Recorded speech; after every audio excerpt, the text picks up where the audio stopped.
Votre attention s'il vous plaît. Cet élément est en français. Contactez-nous pour savoir s'il est aussi disponible en la langue de votre préférence. Veuillez aussi noter qu'il est en audio uniquement. Dépourvu de ce fait d'image originaire.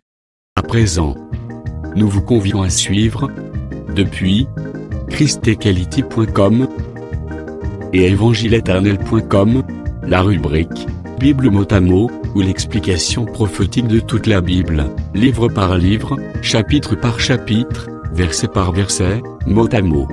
Elle est présentée aujourd'hui par le prophète Jean Bosco Mbombi, ministre de l'Évangile éternel. Recherchez-vous les enseignements du prophète Jean Bosco Mbombi, allez sur christequality.com ou sur evangileeternel.com/jbmbombi.html. Les enseignements sont disponibles en texte, audio et vidéo. Surtout, ne partez point sans souscrire à l'une de nos chaînes YouTube qui correspond à votre version linguistique. Souscrivez s'il vous plaît. Bonne édification au nom de notre commun Seigneur et Dieu Jésus-Christ. Amen.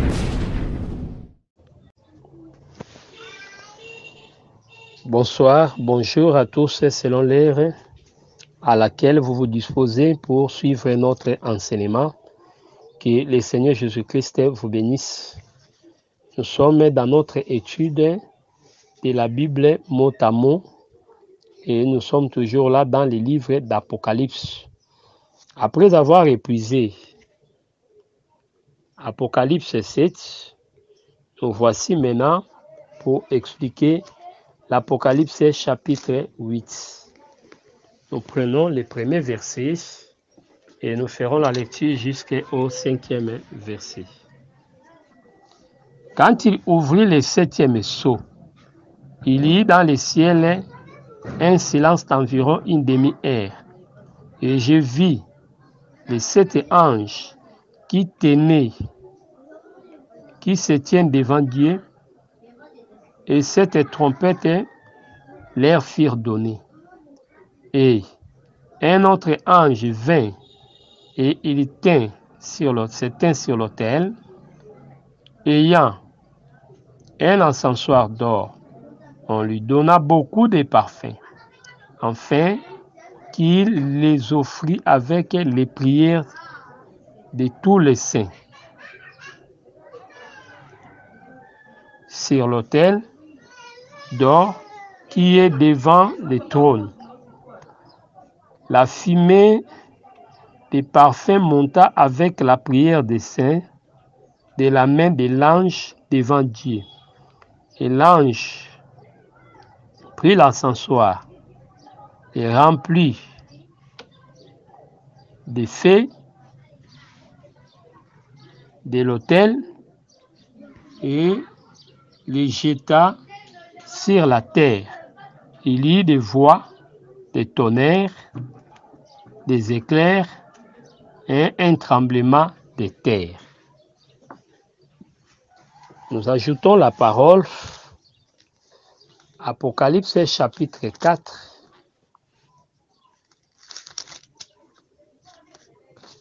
Apocalypse 4.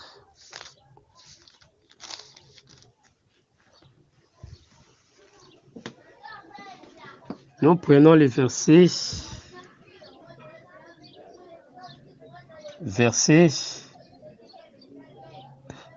2 jusqu'à 4.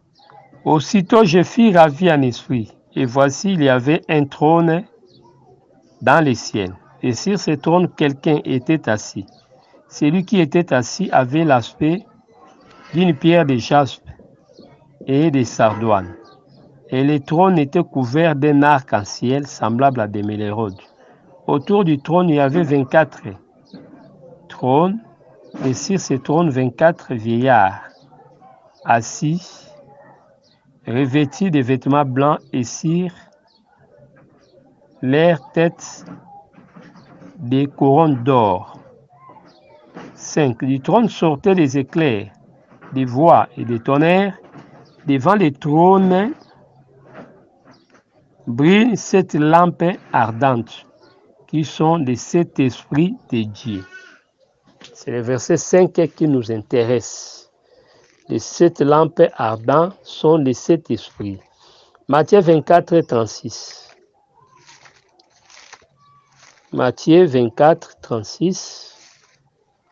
Je lis au nom du Seigneur Jésus-Christ.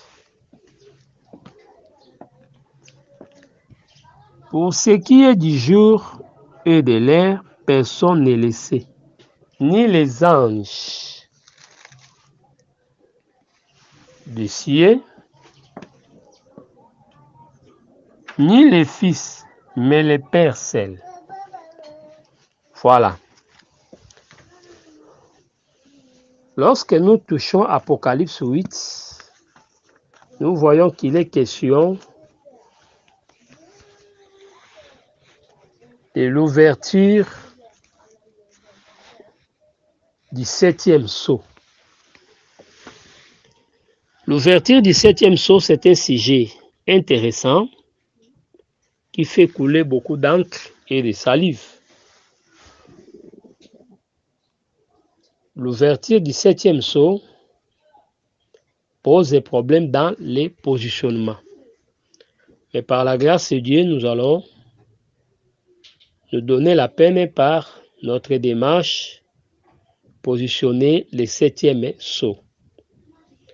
Premièrement, je m'en vais réfuter l'enseignement branhamiste qui fait le mariage entre le 7e sceau et le silence de 7 tonnerres. La Bible dit, lorsque j'allais écrire, Apocalypse 10, 3 à 5, lorsque Jean voulait écrire, il écoute la voix qui lui dit, c'est qu'on dit les 7 tonnerres. C'est qu'il y a un silence en rapport avec les tonnerres.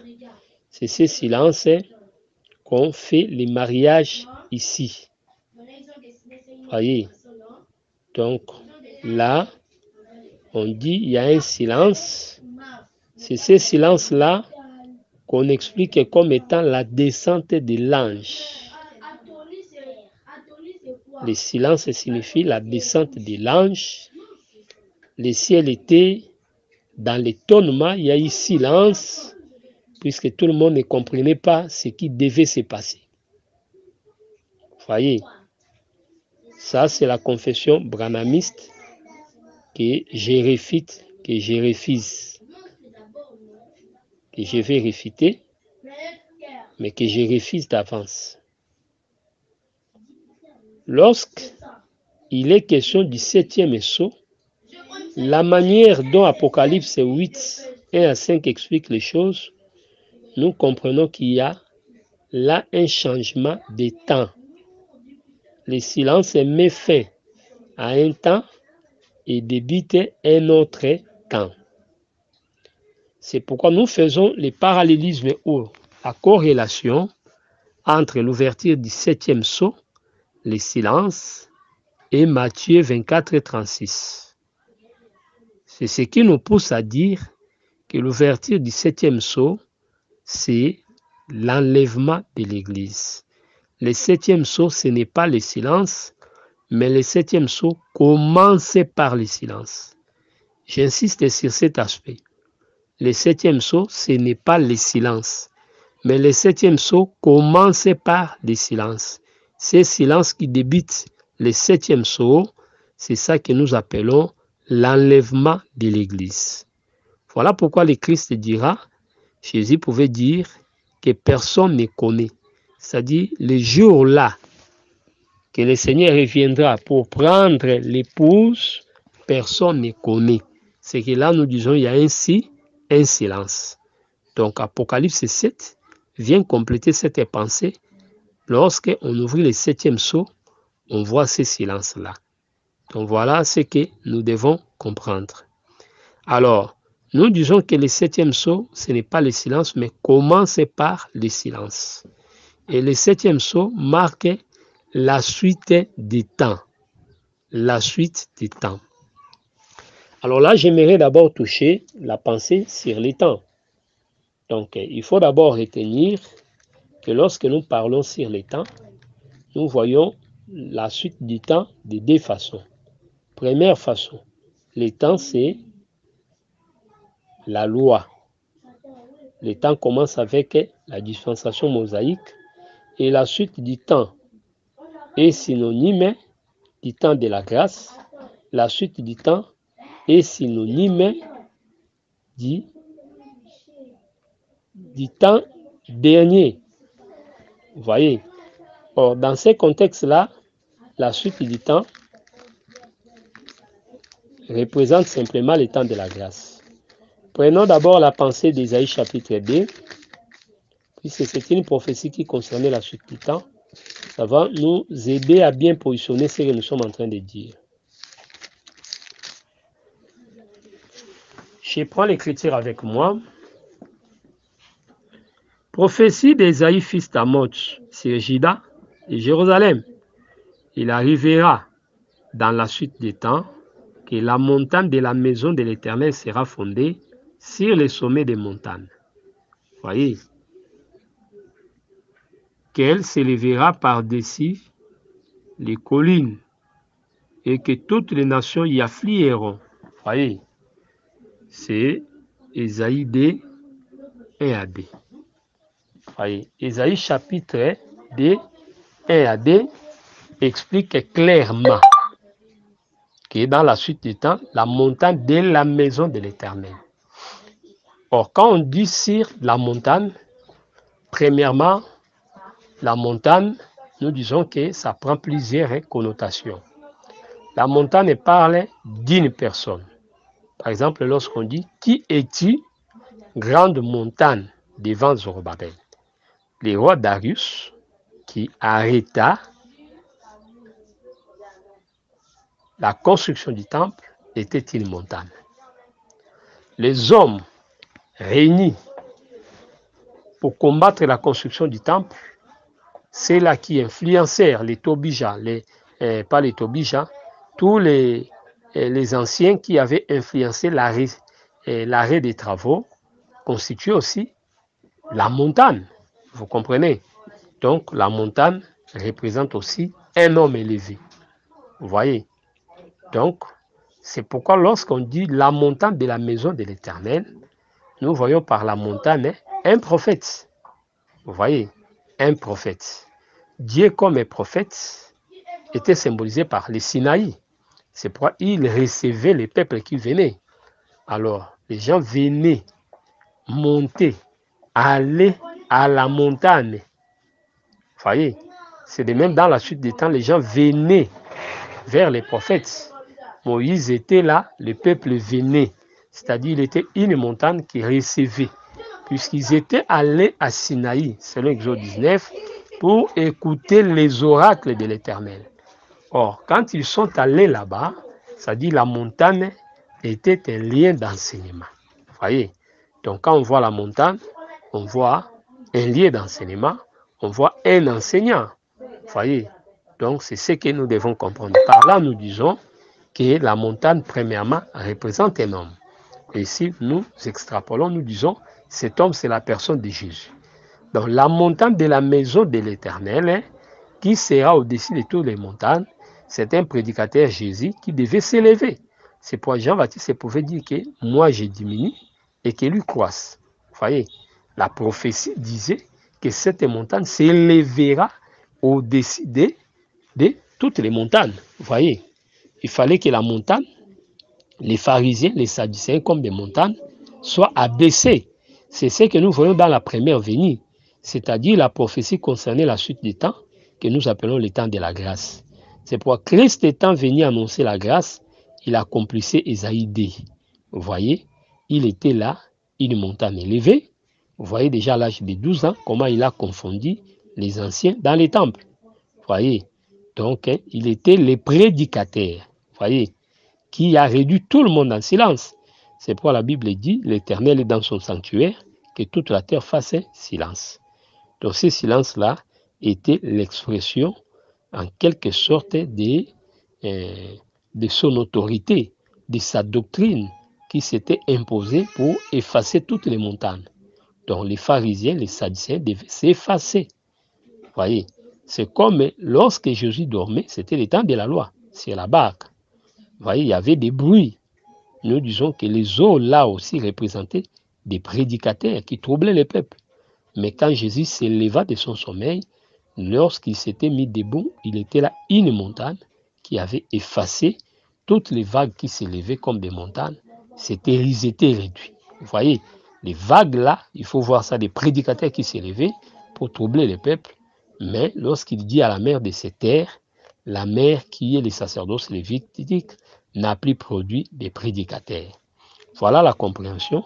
Et cette chose s'accomplissait dans la suite du temps, c'est-à-dire dans les temps de la fin. Vous comprenez? Donc ici, nous disons la suite des temps signifie les temps de la grâce, signifie les temps de la fin. Vous voyez? C'est pourquoi Marie disait que Lazare serait ressuscité au dernier jour. Vous voyez? Et elle manquait la compréhension de comprendre que la présence de Jésus était déjà les derniers jours. C'est-à-dire comme c'était déjà les derniers jours et la résurrection de Lazare était possible. Vous voyez? Donc là, nous disons la suite des temps, c'est les temps de la grâce. Alors, on évolue pour dire encore que la suite du temps, c'est par rapport au calendrier prophétique des 70 semaines. C'est-à-dire nous avons les temps par rapport à ces calendriers. Et le temps là a été arrêté depuis la mort de Jésus. À la 69e semaine, on dit un noeud sera retranché. Là, nous sommes dans Daniel chapitre 9. Quand vous prenez le verset 25 à 26, vous allez comprendre ce que je suis en train de dire. Loin a été retranché à la croix, c'est-à-dire le retranchement de loin, c'est la mort de Jésus-Christ à la croix. Alors Jésus étant mort, le temps n'est plus compté. Il y a une semaine qui reste. Après l'enlèvement, là, le temps va reprendre sa cour. Là, nous disons, le soleil qui était là, qui s'était élevé, mais ce soleil-là était arrêté. Quand le soleil était arrêté sur Gabaon, cela signifie que la suite du temps, on ne pouvait plus compter les temps. Mais la suite du temps signifie que le soleil a repris sa course. C'est pourquoi nous disons qu'aujourd'hui, nous vivons les temps où le temps n'est plus compté. Pourquoi le soleil est arrêté sur Gabaon. Mais lorsque le peuple saint, que nous appelons l'Église, sera enlevé, il y aura la suite des temps. Pourquoi? Puisque le soleil va reprendre sa course. Et là, le programme des 70 semaines va encore continuer. Donc voilà la suite du temps. C'est par rapport à la dernière semaine de Daniel. Donc la suite du temps, nous voyons les temps qui viennent après l'enlèvement. Par là, qu'est-ce que nous voulons dire? Pour être plus explicite, nous disons que la suite du temps, c'est le 7e sceau. Donc le 7e sceau est là pour expliquer la suite du temps. Et nous disons par là que le 7e sceau, tout commence par l'enlèvement, que nous appelons le silence. Mais le 7e sceau n'est pas le silence. Après ce silence, il y a des événements jusqu'à la fin des temps. Donc, quand nous prenons le temps, jusqu'à la fin des temps, Gog et Magog, c'est ça la suite des temps. Puisque dès qu'on rentre sur le trône blanc, là, c'est déjà le retour à l'éternité. Puisque le jugement ne se fera pas dans les temps, c'est un jugement éternel, selon la pensée d'Hébreux, chapitre 6, verset 1er. Donc voilà ce que nous devons retenir. Le 7e sceau, c'est un grand mystère. Ça parle sur la suite des temps qui commence par l'enlèvement de l'Église. Donc tout le temps après, dès l'enlèvement de l'Église, le temps maintenant qui reprend là, tous les événements qui viendront dans la suite, c'est ça, les événements qui font partie du 7e sceau. Donc voilà pourquoi nous disons le 7e sceau, c'est vraiment un grand mystère. Et retenez pour votre information que, chers frères, le 7e sceau n'a pas été, les sceaux n'ont pas été ouverts l'un après l'autre. Premier sceau, deuxième, comme beaucoup pensent. Mais nous disons que tous les sceaux, les 6 sceaux, sont cachés dans le 7e sceau. C'est-à-dire c'est l'ouverture du 7e sceau sur le plan prophétique là. Là, je parle d'une manière prophétique. C'est l'ouverture du 7e sceau qui entraîne l'ouverture des autres sceaux. Donc, le septième sceau, nous l'appelons le grand mystère, puisque c'est ça qui permet la compréhension des autres. Aussi longtemps que le septième sceau est fermé, on a du mal pour voir clair sur la compréhension des autres. Donc, c'est très, très important. J'aimerais illustrer cette chose d'une autre façon. Là, je parlais par rapport à Christ. Avant Jésus, il y a eu des prophètes. Donc, nous disons Moïse et les prophètes. C'est ça la montagne de la transfiguration. Matthieu chapitre 17, verset 1 à 3. Vous voyez, lorsque Jésus monta sur la montagne, la Bible dit que c'était le septième jour. Vous voyez, puisque l'Écriture dit 6 jours après. Donc, c'était le septième jour. Il était là sur le mont Tabor et la Bible dit à ses côtés apparurent Moïse et Élie. Alors, ils s'entretenaient, voyez, jusqu'à ce que la nuée viendra les couvrir et faire cette déclaration que celui-ci est mon fils bien-aimé en qui j'ai mis toute mon affection. Voyez, écoutez-le. Voilà. Mais notre question maintenant est de demander pourquoi Pierre pouvait dire que faisons 3 tentes, l'une pour Moïse, l'autre pour Élie et l'autre pour le Seigneur. Pourquoi parler de Moïse et Élie? Qui lui avait dit que cet homme-là, puisqu'il n'y avait pas de photo de Moïse, ni une carte d'Élie? Pourquoi il n'a pas dit faisons une tente pour Samuel, faisons une tente pour Sophonie? Pourquoi il n'a pas dit Abraham et Isaac? Vous voyez? Pourquoi il n'a pas dit Enoch et Noé? Mais il dit Moïse et Élie. La réponse est simple. Nous voulons seulement dire que Christ qui brillait était là, tout un chandelier qui éclairait les ténèbres.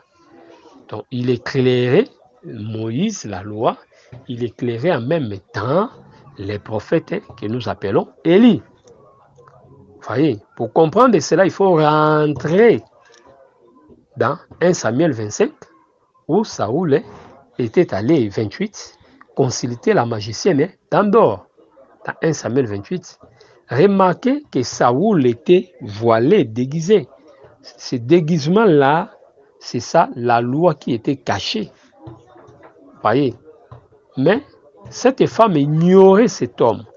Mais lorsque la résurrection viendra, lorsqu'on verra les prophètes être ressuscités, c'est la résurrection qui fera que la femme puisse comprendre que cet homme qui est en face de moi, c'était bel et bien Saoul. C'est pour dire quoi? Donc, c'est la résurrection du Christ qui nous permet de comprendre la loi et les prophètes. C'est pourquoi lorsque Christ était transformé, j'aime cette transformation, ce n'était pas une transfiguration, mais c'était une métamorphose, un changement total. Ça dit, ce Jésus-là, sur la montagne, n'était ni homme ni femme, il avait la nature angélique, comme le présente Apocalypse 10, vous voyez. Donc, il avait cette nature-là.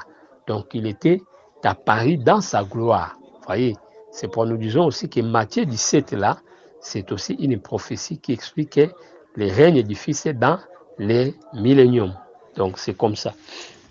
Alors là, nous disons que c'est cette transformation qui permet à Pierre de comprendre, ah, celui-là, c'est Moïse, l'autre là, c'est Élie. Vous voyez, quel était le sujet de leur conversation? Il faut trouver ça en bas. Vous voyez, il faut faire parler la Bible. Lorsqu'il descendait de la montagne, le Christ pouvait dire que là où nous allons, le Fils de l'homme va mourir, mais le 3e jour, il sera ressuscité. Donc, en d'autres mots, on était en train seulement de causer avec lui. On lui rappelait sa mission. Donc, la loi et les prophètes, à vrai dire, ne témoignent que la mort de Jésus ainsi que sa résurrection. Donc, Moïse, comme le Père les condamnait, lui disait que tu vas mourir. Mais lui, comme un ange, les fortifiait, que tu vas mourir, mais tu seras ressuscité. Vous voyez, c'est pourquoi dans les psaumes, vous voyez, on parle de la résurrection de Christ.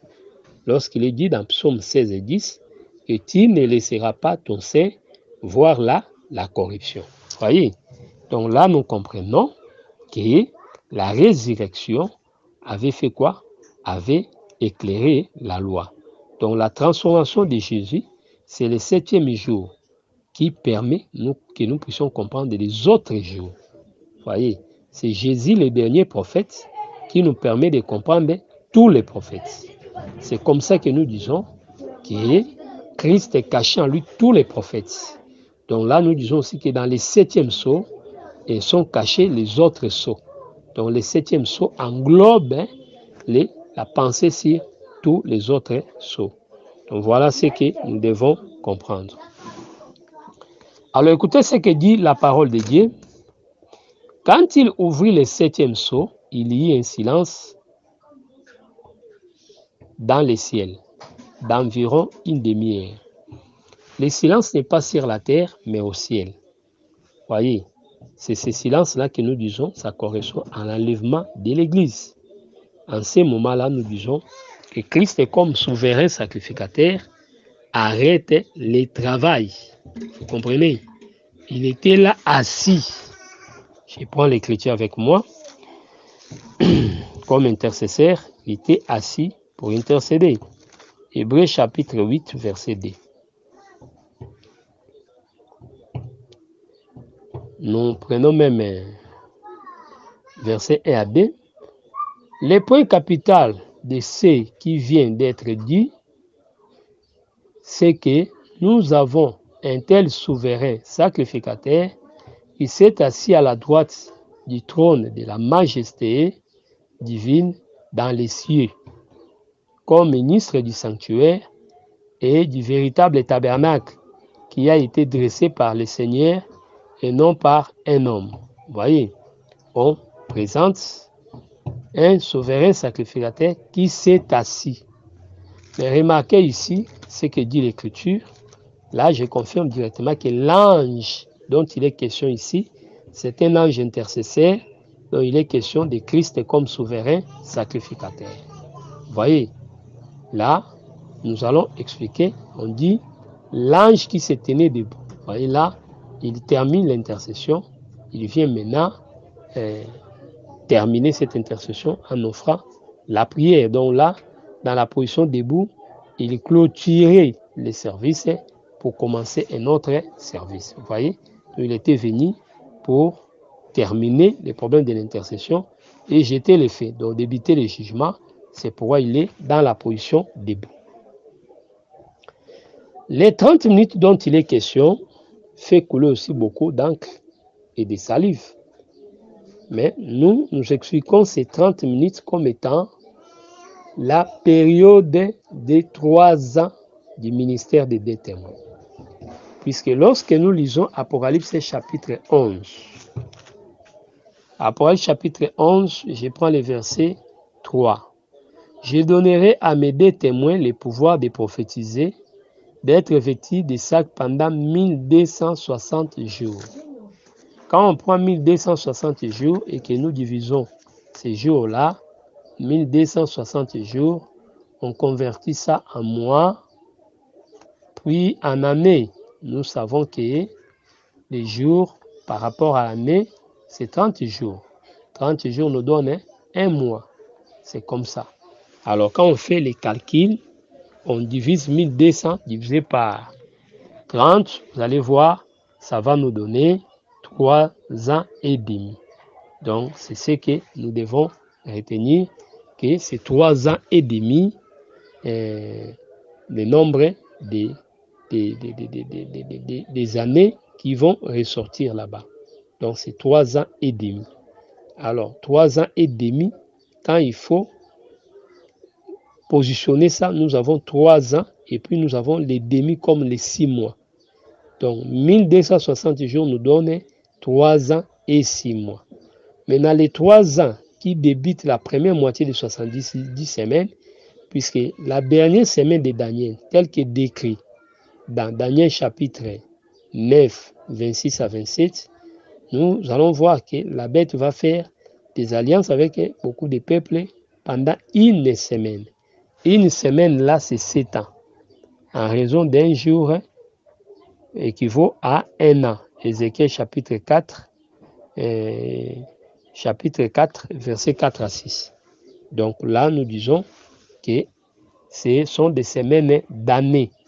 Une semaine qui reste après l'enlèvement nous donne 7 ans. C'est ces 7 ans que nous divisons en deux. Ça nous donne 3 ans et demi. 3 ans et demi. Maintenant, les deux témoins, selon Apocalypse 11, vont exercer leur ministère dans la première moitié.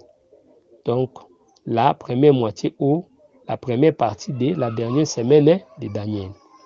Maintenant, la première moitié, là, c'est ce que nous appelons 3 ans et 6 mois. Maintenant, les 3 ans là de départ, c'est ça que nous appelons 30 minutes. Donc, le silence là équivaut au temps où les serviteurs de Dieu seront marqués, comme nous l'avons dit dans Apocalypse 7, 1 à 4. Vous voyez? Donc, quand l'ange s'amène avec le sceau du côté du soleil levant, cela explique sur la terre, les deux témoins sont en train de prêcher pour que le peuple soit scellé. Donc, 30 minutes, cela équivaut à 3 ans de la première moitié où les deux témoins vont prêcher l'évangile. Donc, voilà comment est-ce que nous expliquons ces choses. Or, quand les deux témoins vont travailler, retenons, nous allons y revenir, ils vont donner la grâce à Israël. C'est Exode 4. Et après, ils vont juger l'Égypte. Nous sommes dans Exode 5. Exode 4, on présente l'évangile aux anciens. Nous prenons les versets 29 à 30. Exode 4, 29 à 30. J'ai fait la lecture. Exode chapitre 4.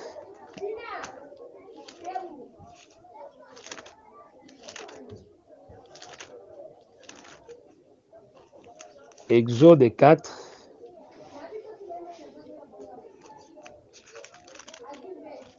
Exode 4. Exode 4, nous prenons les versets 29. Moïse et Aaron poursuivirent leur chemin et assemblèrent tous les anciens d'Israël. Aaron rapporta toutes les paroles que l'Éternel avait dites à Moïse, et il exécuta tous les signes aux yeux du peuple. Et le peuple crie, verset 31, ils apprirent que l'Éternel avait visité les enfants d'Israël et qu'il avait vu leur souffrance et ils s'inclinèrent et se prosternèrent. Vous voyez, le message amena le peuple dans l'adoration. Exode 4, verset 29 à 31. Mais quand nous prenons Exode 5, Moïse et Aaron se rendirent ensuite. Vous voyez, donc là, il y a deux mouvements. Exode 4, ils sont dans la maison d'Israël pour ôter l'incrédulité. C'est ça l'accomplissement de Malachie 4, vous voyez, 4 à 6. Mais ici, Exode 5, ils vont pour juger. C'est pourquoi, selon les calendriers prophétiques, nous positionnons la prophétie de la manière suivante. Dans les 3 ans et demi là, il y a 3 ans et puis il y a 6 mois. 3 ans là, c'est ça le silence. Là, les besoins, comme Moïse et Aaron, seront là pour prêcher la maison d'Israël. Et ensuite, les 6 mois, ce serait le temps où ils vont exercer les jugements selon la pensée du 6e sceau. Donc voilà ce que nous devons retenir. Donc le silence, là, ça parle du temps où Dieu récupère Israël, puisque là, il clôture le moment de la grâce afin de débuter les jugements. C'est pour remarquer très bien, dès que les jugements et le silence se terminent, il y aura le son des trompettes.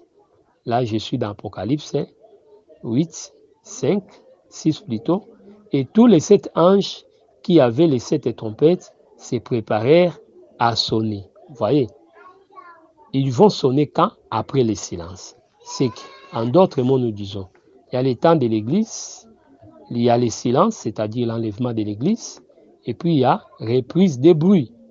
Donc avant le silence, il y a des bruits. Après le silence, il y a des bruits. Donc le silence, c'est un moment de trêve, un moment où il n'y a pas de bruit des trompettes, puisque après les silences, il y aura les bruits des trompettes, c'est-à-dire là, les jugements commencent. Donc, là, Apocalypse 11, les versets 4 à 6, même à 7, on dit qu'ils auront le pouvoir de changer l'eau en sang. Vous voyez? Donc, c'est les jugements. Là, les trompettes vont sonner.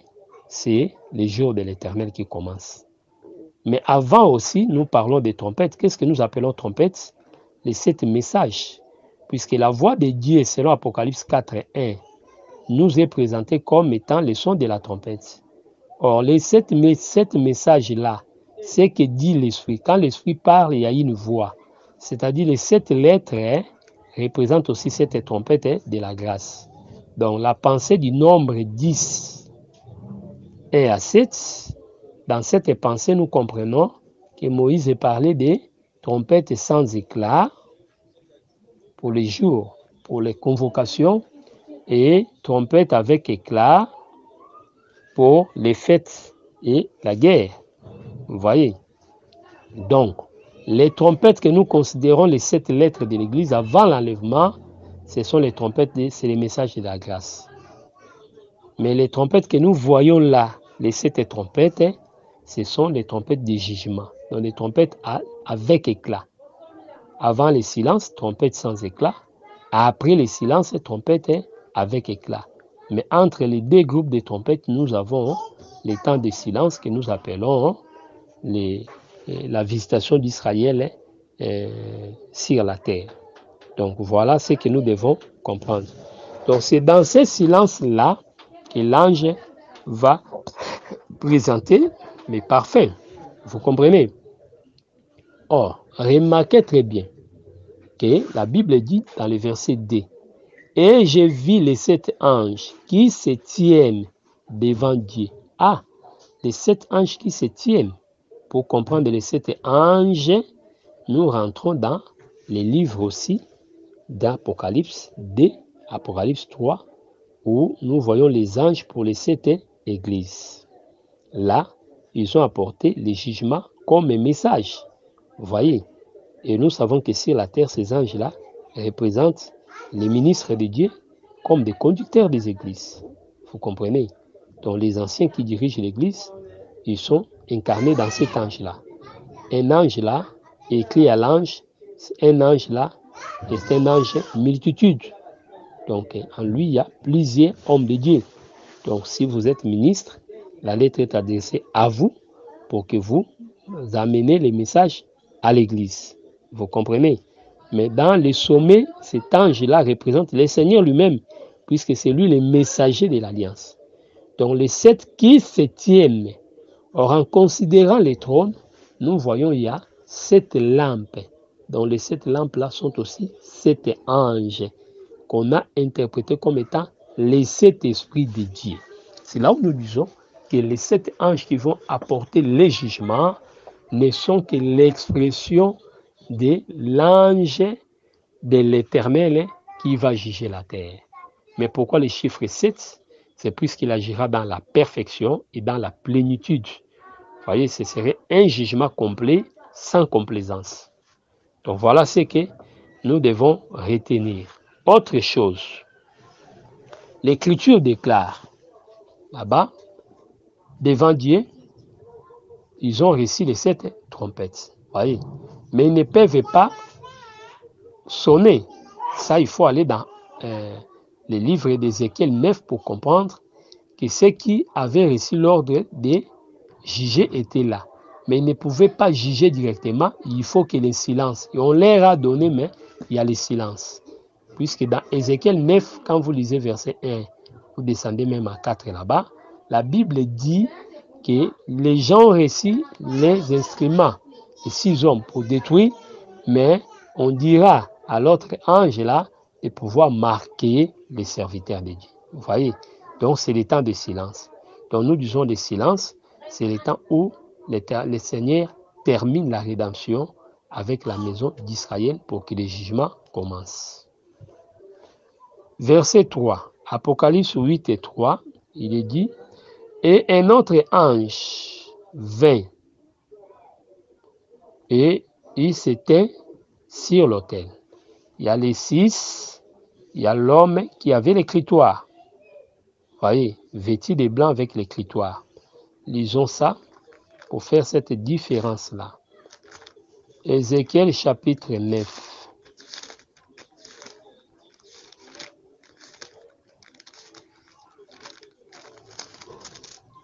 Ézéchiel 9. Puis il cria d'une voix forte à mes oreilles, approchez-vous, approchez, vous qui devez châtier la ville. Vous voyez, on a appelé les serviteurs qui devaient détruire. Ce qu'on a appelé pour détruire, ce sont les anges qui portaient les trompettes, selon Apocalypse. Mais ici, ce sont les autres hommes. Et voici 6 hommes arrivèrent sur les chemins de la porte supérieure du côté du septentrion. Le jugement vient par là. Donc, septentrion, le nord, c'est l'idée du jugement. Chacun son instrument de destruction. Vous voyez, ils avaient des instruments à la main, mais ici, nous voyons ça à la bouche. C'est toujours la parole. Il y avait au milieu d'eux un homme vêtu de lin. L'homme vêtu de lin, il faut faire le mariage avec l'ange qui va se présenter devant l'autel d'or avec l'ascensoir. Vous voyez, quand il fait son service, c'est-à-dire ici nous disons qu'on lui a dit de sceller les serviteurs de Dieu. Et portant une écritoire à la ceinture, il vint se placer près de l'autel des reins. Ici, on l'a présenté près de l'autel des reins, mais là-bas, on les présente près de l'autel d'or. Or, quand vous réalisez l'idée, ici, c'est les sacrifices. Vous comprenez un peu. Mais de l'autre côté, c'est les parfaits. Donc, il faut toujours retenir cela, puisque les sacrifices font aussi l'intercession. Donc, la fumée qui monte là, c'est ce que Dieu agrée. C'est ça, même l'intercession. Mais ici, on les présente comme étant les parfaits. Donc, voilà ce que nous devons retenir. Mais vous allez remarquer, quand vous descendez, on a donné l'ordre, pas de détruire directement, mais que l'homme vêtu de blanc puisse sceller d'abord les serviteurs. C'est-à-dire, l'action de l'homme vêtu en blanc qui vient après doit d'abord dévancer. Et après ce qu'il va faire, les gens qui ont les instruments, les 6 hommes pourront détruire. Donc les 7 anges ne peuvent pas entrer en action aussi longtemps qu'on n'a pas fini de sceller. C'est pour nous disons qu'on est entré d'abord, il y a 7 anges, et puis lui vient se présenter. Un autre ange pour donner les parfaits. Voyez. Donc nous disons que les 7, c'est toujours le Seigneur, même l'ange là, c'est toujours lui. En 7, en 1. Voyez, c'est ça. Et un autre ange vint, il s'éteint sur l'autel, et il y a un encensoir d'or, c'est le souverain sacrificateur. On lui donna beaucoup de parfums, afin qu'il offrit avec les prières de tous les saints sur l'autel d'or qui devait être d'or, qui était devant le trône. Remarquez là-bas, il doit donner les aromates et les parfums. Voyez, quand nous parlons des aromates, nous voyons la prière de Christ. C'est ce qui est donné en premier lieu. Et ensuite, les prières de tous les saints. Donc Dieu ne peut pas nous écouter aussi longtemps qu'il n'a pas encore écouté un homme, Jésus-Christ. Voyez, c'est pour remarquer, Bathsheba pouvait parler au roi, mais sa prière ou sa demande aura de la force lorsque Nathan viendra s'associer. Donc sans Christ, Dieu ne peut pas nous écouter. C'est pourquoi Acte 10 dit clairement que lorsque l'ange était venu, il a dit à cet homme de Corneille que tes aumônes, tes offrandes ont été écoutées. Voyez. Mais bien avant, pourquoi cela n'était pas écouté? Oui, c'est puisque le Seigneur n'était pas encore mort. Donc Dieu ne peut pas écouter un homme, il écoute d'abord lui-même. Donc c'est comme ça, il faut qu'il y ait un intercesseur pour que nous ayons cette grâce-là. C'est comme ce qui se passe dans des cours et tribunaux, on peut bien parler puisqu'on a une bouche, mais vous voyez, on met toujours un avocat là-bas, c'est-à-dire c'est lui l'homme approprié pour expliquer, exprimer la pensée de la victime. Donc c'est ça, on nous écoutait par ce que dira l'avocat. Donc là, tout ce qu'il faisait n'était pas écouté, mais quand Jésus va mourir, les rideaux du temple vont se déchirer et maintenant les prières là peuvent être exaucées. Donc les aromates comme parfum, c'est la prière de Christ. Et de l'autre côté, toutes les prières des saints, ce sont nos prières, on serait exaucées. Voilà pourquoi, dès que l'enlèvement s'est fait, maintenant, chacun de nous peut maintenant recevoir sa part selon tout ce que nous avons demandé comme prière. Alors, suivez. Si vous allez sur la terre, vous allez voir, il y a une nette séparation entre les lieux très saints et les lieux saints. Mais quand vous regardez Apocalypse 8 dans la vision ici, vous allez comprendre qu'il n'y a pas de séparation.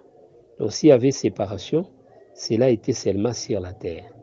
Et il y avait une pensée pour dire que Dieu n'a été séparé avec les pécheurs. Mais au ciel, les tabernacles célestes, il n'y a pas un voile qui sépare les lieux saints et les lieux très saints. Donc les deux compartiments sont vraiment confondus. Donc voilà ce que nous devons retenir. Apocalypse 8, 4. La fumée des parfaits monta avec les prières des saints. Vous voyez, on fait la différence de la main de l'ange devant Dieu. Vous voyez, c'est lui qui doit présenter sa propre prière et nos prières. Verset 5. Et l'ange prit l'ascensoir, les remplit des feux de l'autel et les jeta sur la terre. Et il y eut des voix, des tonnerres, des éclairs et des tremblements de terre. Quand nous voyons tous ces éléments cités, les voix, les tonnerres, les éclairs et un tremblement de terre, nous dirons que c'est l'expression du jugement. Voyez, donc dans tout ça, quand vous allez à Sinaï, Exode 19, Exode 20, vous allez voir ces éléments ici sont repris. Je peux prendre par exemple Hébreux. Hébreux chapitre 12, verset 18. Lorsque Paul parlait, il a quand même repris ces éléments-là. Là, il montrait seulement que à Sinaï, Dieu gardait encore sa colère. Ce n'était pas le temps du pardon.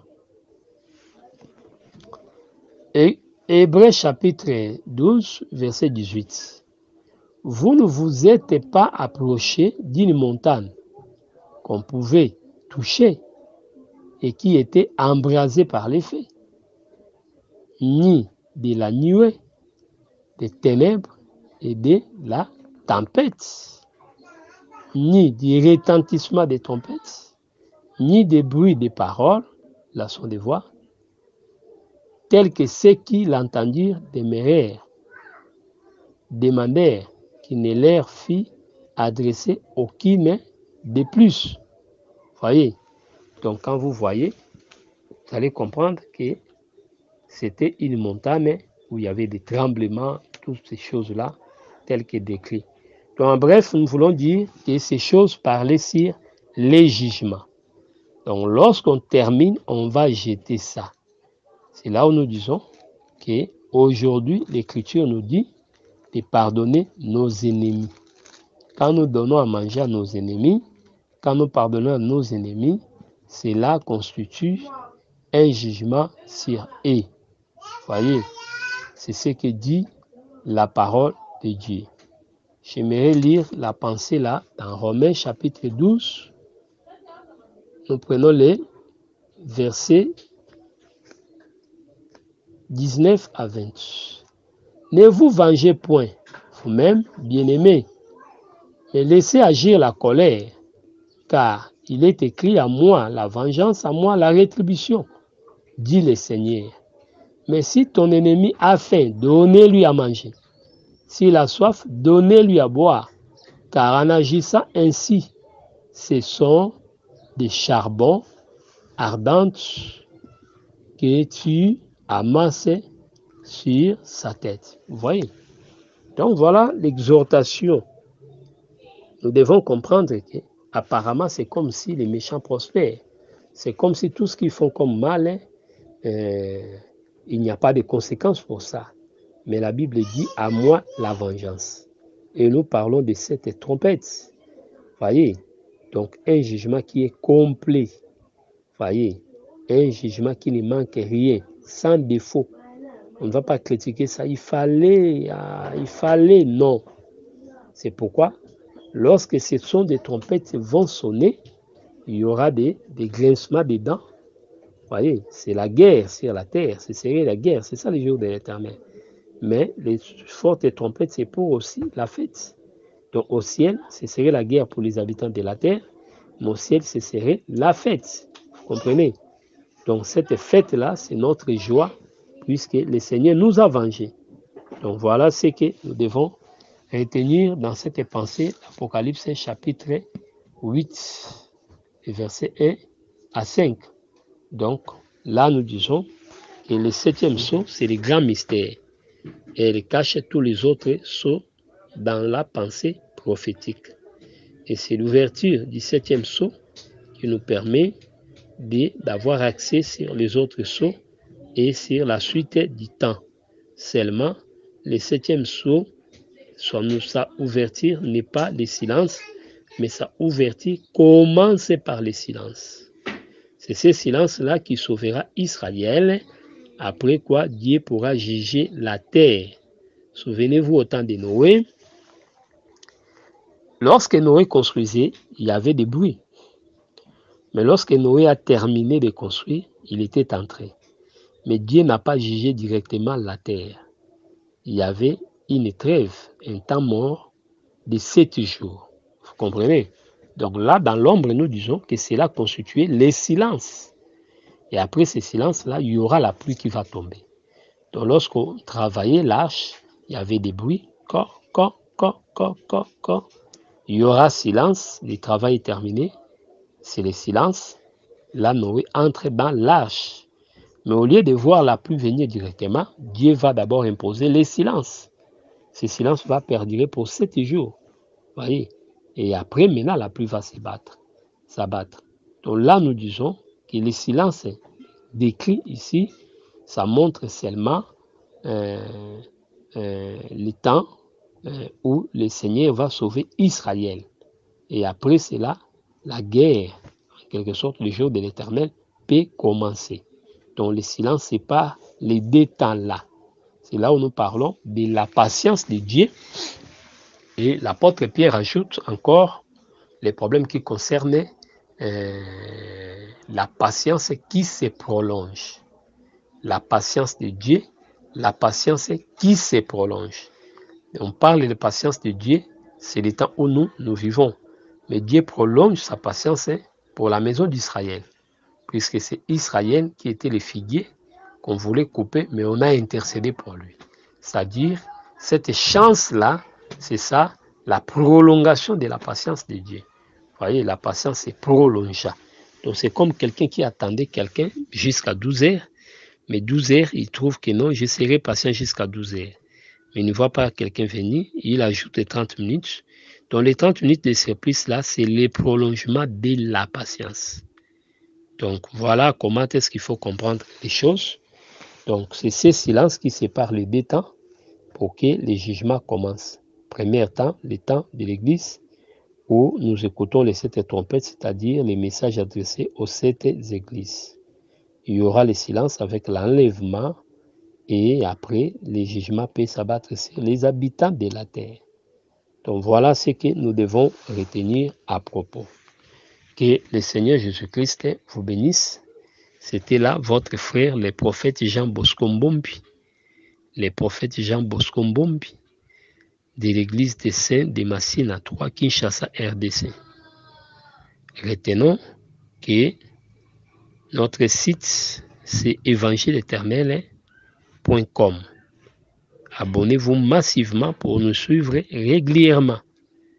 Et à part nous, il y a d'autres prédicateurs puissants qui sont aussi dans ces groupes, qui restent pour nous une bénédiction. Nous sommes en train de conserver pour vous de la manne. Voilà pourquoi nous vous prions d'avoir de la sympathie, de dévouement pour cette œuvre. Soutenez les hommes de Dieu, soutenez ces sites pour que nous soyons toujours forts et que l'abondance soit notre partage, votre partage. Voilà ce que nous devons retenir. Que Yehoshua HaMashiach vous bénisse. Mon téléphone, c'est plus 243 89 541 88 90. Plus 243 89 541 88 90. Que Yehoshua HaMashiach vous bénisse. Donc voilà ce qu'on pouvait dire. Nous y reviendrons.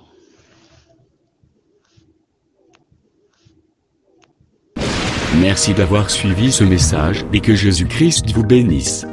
Si vous avez une question à l'intention de l'homme de Dieu, si vous voulez que l'homme de Dieu prie pour vous, si vous voulez vous confier à l'homme de Dieu, ou si vous voulez tout simplement bénir l'homme de Dieu, contactez-le directement si ses coordonnées sont disponibles depuis sa page. Sinon, contactez-nous et nous lui transmettrons vos préoccupations. N'oubliez pas de faire un tour à notre page évangélisation pour voir en quoi vous pouvez vous rendre utile à Christ par cette œuvre. Que Dieu vous bénisse tous. Amen. ChristQuality.com. Les cieux en un clic de la souris. Évangile-éternel.com. Le site de l'Évangile éternel. Christ Equality Fondation, équilibrer la manne ramassée dans le désert de sorte que chacun ait un eumère.